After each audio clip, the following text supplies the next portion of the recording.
मीरा भाईंदर व वसई विरार पोलिसांनी हैदराबादमध्ये छापा टाकून एमडी ड्रग फॅक्टरीचा भांडाफोड करत तब्बल रुपये 12,000 कोटींचा कच्चा माल जप्त केलाय।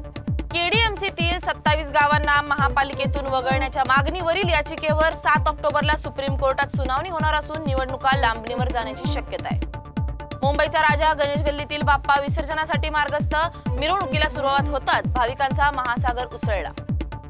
गिरगाव चौपाटीवर विसर्जनाची तयारी पूर्ण, घरगुती गणपतींसाठी कृत्रिम तलावांची व्यवस्था। मुंबईतील 84 रस्ते बंद, विसर्जन मिरवणुकीसाठी 4,000 वाहतूक पोलिसांचा बंदोबस्त। पंतप्रधान मोदींच्या आदेशाला सरनाईकांचा विरोध, टेस्ला खरेदीनंतर विरोधकांचा काळ्या पैशावरून जोरदार टीका। दारूच्या नशेत पतीकडून जंगलात पत्नीची गळा आवळून हत्या, गडचिरोलीत खळबळ। रेमंडचे गौतम सिंघानिया यांनी लालबागच्या राजाला पिशवीवर 500च्या नोटांचं भरघोस दान दिलंय। भिवंडीत संतापलेल्या पतीकडून पत्नीचे 2 तुकडे, शीर सापडलं, पण धड अजूनही बेपत्ता। वाशी टोल नाक्याजवळ अपघातात दाम्पत्याचा जागीच मृत्यू, साकी नाक्यावरून मुंब्राला जाताना काळाचा घाला। गणेश विसर्जनासाठी मुंबई महापालिका सज्ज, अंबादास दानवे आणि संजय केनेकर थिरकले। पिंपरी चिंचवडमध्ये गणेश विसर्जन मिरवणुकी दरम्यान डीजे विजेच्या खांबाला धडकला, दोघांना करंट लागल्याने गंभीर जखमी। गणेशोत्सवानंतर कोकण रेल्वे मार्गावर प्रवाशांची गैरसोय, गाड्या उशिराने, सुविधांचा अभाव।